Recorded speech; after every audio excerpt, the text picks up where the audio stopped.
I am not even going to give Epic Yarn a little intro bit because more important than anything I actually have to say is this grass feels funny, Kirby thought. It feels like pants.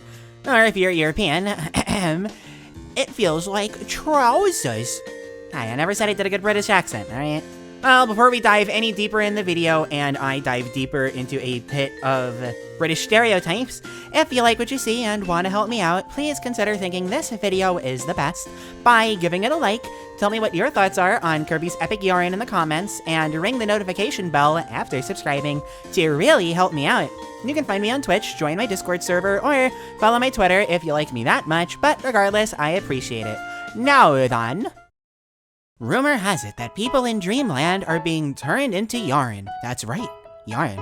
Kirby, meanwhile, is having a great day, as a tomato is spotted, and you know what that means, time to eat up. However, it was all a trick. The evil sorcerer Yin Yarn baited Kirby with a Metamato. Angered that Kirby ate his Metamato, Yin Yarn sucks Kirby into his magic sock and transports him to Patchland, a world where everything is made out of yarn. Kirby hears someone crying for help and discovers that air moves right through Kirby's body. No inhaling. Kirby then finds out that it's possible now to turn into a car and who knows what else. Kirby and his new buddy, Prince Fluff, venture out to save Patchland, Dreamland, and stop Yin Yarn from taking over the world.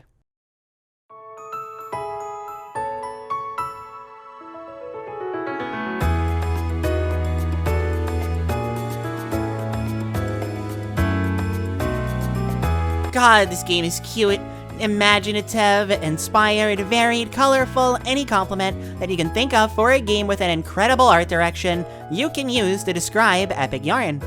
The game being called Epic Yarn, it's no surprise that Kirby and everyone around the little blob, little string of yarn, I guess? I don't know. Anyway, they're all made out of yarn, but the actual set pieces being made of fabrics or paper or toys or just about anything that brings up the feeling of crafts gives this game a feeling all to itself. And you'd think at some point the creativity would just dry up, but every single area starts with an idea and simply runs with it, start to finish. It never settles for most, it always goes all in. It isn't often that I start with the visuals in these, but it can truly be said that this is the greatest looking Kirby game out of all of them. I've mentioned some stellar looking artistic games in the past, think Dreamland 3, Crystal Shards, Canvas Curse, Rainbow Curse, but Epic Yarn trumps all of them due to its creativity. In Rainbow Curse, for example, everything is clay. Dreamland 3, everything is a coloring book. And that's more than what 64 and Canvas Curse can say, but still. Epic Yarn does so much more because the yarn styling isn't limited to just yarn. Even talking about the yarn, the simple act of seeing an enemy be unraveled. Actually, no, I had written unyarnified before remembering the right term, but I don't care, I am calling it unyarnifying, is something that you can only see in a game like this. To give some more specific examples, I always turn to World 3, Treatland. Treat is a pretty broad term, and while you can certainly get the literal definition of treat with plenty of candy and snacks, it extends so much farther than that. You have treats like toys, or a more abstract kind, like a pleasant walk through a forest filled with nature and mushrooms, or for a spookier treat, a haunted house and a boss fight against a pumpkin magician. Other examples throughout the game, like a race in the desert for the lava area, or a stroll through the beach at night leading into the daytime in the water area, also leave a strong impression. Aiding these charming visuals are the wonderful tracks that accompany them. You can't go all out with making a game as charming as this if it isn't great to listen to, and Epic Yarn's iconic soundtrack leaves a strong impression. It's filled to the brim with cute from the very beginning to the very end. Without getting into too many details, there are also delightful remixes of iconic Kirby tracks that fit perfectly into the Epic Yarn style. This may not be exactly like the other Kirby games, but at least in terms of music, it fits right in. But on that note, let's talk about the gameplay. Canvas Curse was already enough of a curveball for the series, both for Kirby and this series that I'm doing, but Epic Yarn is even further removed from traditional Kirby. And sure, there aren't copy abilities, you don't run around inhaling enemies, etc. But what I think is important here is that, similar to Canvas Curse, the functionality is all the same. You don't float, but you slow your descent as a parachute, meaning you can slow your descent and more easily move over enemies and obstacles at the cost of speed. You can't inhale, but the Yarn Whip literally accomplishes the exact same thing, only you have more directions to toss enemies afterwards, making it even more versatile. The only thing that's really missing in terms of functionality are the copy abilities, and even those are technically optional in every game, if it even has them. This is a very different looking and feeling like Kirby compared to what we're used to, but it does check off a lot of boxes for what a Kirby game is supposed to have. Comparing it to a Kirby platformer like Tilt and Tumble, which lacks a lot of what would make a traditional Kirby function, and it's easy to see why Epic Yarn deserves to be included. Even though it didn't start as a Kirby game, it has an excellent understanding of what makes a Kirby game and what doesn't. And as far as the gameplay itself goes, surprise surprise, there's plenty adorable here to love. Dashing, turning Kirby into a car, raveling Yarn into a little ball to throw it around, turning into a submarine when underwater, and who can forget the transformations? Kirby's not just Yarn, he's a tank, a car, a sub, a flying saucer, and more. There's so many cute little touches, even to the basic game mechanics, that just put you in a good kind of mood. My favorite may be the fire truck just for how simple it is. Plus, I like seeing Yarn Water put out Yarn Fires, but any of these could feasibly be a favorite. Epic Yarn was developed by Goodfeel, and I think that name is very fitting. What Epic Yarn goes out of its way to do is simply give you the warm little fuzzies, and that's wonderful. Artistic games are a lot more than just games, and seeing the experience that is Epic Yarn unravel before your eyes is something no other game in the series can top, which is why Epic Yarn is the best game in the series.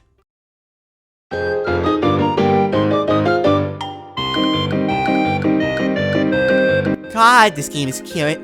It's a never-ending sugar rush, and it just never ends. Pick any other Kirby game, any other one, and you'll find moments all over where the cuteness calms down a little bit. I understand these are cute games, but they all understand that everyone's gonna have their limits of how much they can handle. Epic Yarn always has to shove its cuteness down your throat, and it can be a lot. To reiterate, there's nothing wrong with being cute. We're fans of Kirby here, after all. We've gotta like cute things to some degree. But to mention some examples to prove why this is just the worst, you can look at a game like Adventure or Nightmare in Dreamland, with parts of the game, like Grape Garden and Rainbow Resort, that are far calmer than they are cute. Or Kirby 64, which used its atmosphere to give off plenty of more vibes than just cute. It was cool, it was creepy, it was relaxing, it was tense. And yes, it was also cute. Heck, even Dreamland 3, the cutest game up to this point, used the cute factor to draw some excellent contrast with some of the weirder and creepier moments of the game. Epic Yarn is nothing but cute the whole way through, and after a while, some of the magic is lost. I mentioned Treatland earlier, and out of context, it's inventive and wonderful. But when you're playing the game for as long as you have up to that point, we'll get into the pacing eventually, don't you worry, and the entire game is so in-your-face cute and nothing but, there's a problem. It's consistent, but it never tries to be anything more than that. Wow, we Kirby games are 2 for 2 on that front. Huh. Anyway, let's actually talk about Epic Yarn's pacing, because at first glance, it's fine. Movement is quick enough, your jumps feel as they should, it all makes sense. But here's the thing about Epic Yarn. The levels themselves, they're just too long. They aren't 30-minute slogs or anything, but considering what goes on in every level, things can drag. And a less action-packed game like Dreamland 3 or Amazing Mirror, they still felt like they moved along quickly since nothing felt like it went on for too long. And they had their exceptions, Dreamland 3 auto-scrollers, Amazing Mirror not starting you with a map, but you always felt like you were making progress. Levels in Epic Yarn are just long. And if these levels actually offered anything other than cute little set pieces, then maybe they wouldn't feel that way. But remember, this game is cute and literally nothing else. So start to finish, there really isn't much to engage you. This is why more artistic games always run a certain risk. Eventually, the dazzling first impression of your visuals, your music, whatever, is going to fade. You need a strong gameplay core to at least keep people interested to play for a reasonable amount of time, and Epic Yarn just doesn't provide that. Of course, it has the beat system, but this basically only matters if you're going for full completion. See, unlike other Kirby games that find their difficulty through more natural means that can find their way into any kind of playthrough, Epic Yarn really only has the beats going for it. You may have to keep your eyes peeled for decorations for Kirby's pad. I want to explain that one, but I don't want the video going on for that long. But actually getting these isn't very hard. Keeping your beads, sure, that can be tricky, but the reason why, say, the coins in Mario Odyssey work so much better than the beads in Epic Yarn is because in any Odyssey playthrough, coins will always matter. Beads only matter if you're tryharding and going for 100%, and all they get you is a gold medal and nothing else. What's the point? On the whole, Epic Yarn really only has one thing going for it, that being its cute factor. And, okay, it succeeds with flying colors, but how long are those colors going to be appealing before the vapid hole that is the rest of the game bores you? Before long, it becomes a second Kirby 64 situation. In that game, the entire presentation was phenomenal, but it impacted the gameplay negatively. Here, the visuals were the major focus, while nothing went into the rest, which makes the visuals come off as feeling worse. Did they have to go that far with the graphics when we could have had a less boring game? Even Kirby 64 has more memorable gameplay set pieces and ability mixing, not to mention a much better final boss. All of these reasons are why Epic Yarn is the worst game in the series. Well, it was nice having that brief moment of pure positivity last time, but we're back to the mostly positive with some negativity for Epic Yarn. A few people never played it, and some who did weren't crazy about things like the dash, 100%, or the game coming out when it did, but others still love the visuals, atmosphere, and overall feel of the game. And hey, some of them still wound up actually liking 100%, so it really goes to show how subjective this stuff all is.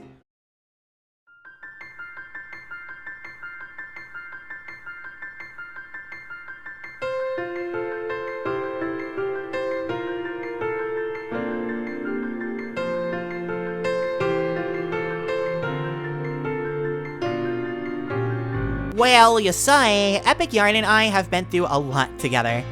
At first, I was super excited. A console Kirby game! The first one since Air Ride! Then, as I grew to realize it wasn't much of a traditional Kirby game, I grew to hate it since I was so excited for Kirby GCN.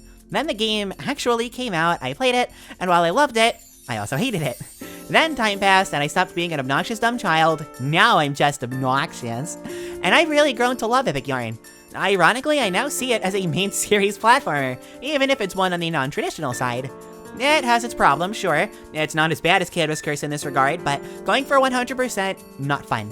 The game can venture too deep into the artsy territory sometimes, leaving a pretty poor gameplay impression, and while the game was certainly ahead of its time by removing lives and game overs, the bait system wasn't quite for everyone. I'm not sure what makes everyone love the way Mario Odyssey handled coins compared to Epic Yarn beads.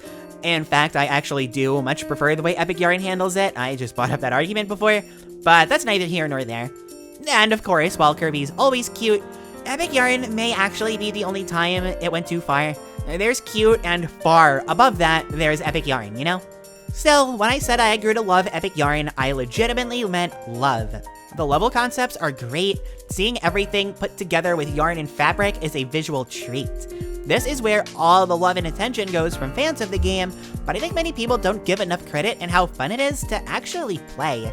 I've said in the past that this is one of those games that leaves a better impression from the experience rather than the gameplay. I still believe that, but the game itself may surprise you with how enjoyable it can be. When you're done being immersed into this wonderful world the game has set up for you, go nuts and actually play it. It may sound weird, but that fits with Epic Yarn. It's a weird concept, but it's executed really, really well. It isn't one of my personal favorites or anything, but I still love it and find myself revisiting it from time to time. It is a real shame that this game doesn't feel like pants, though.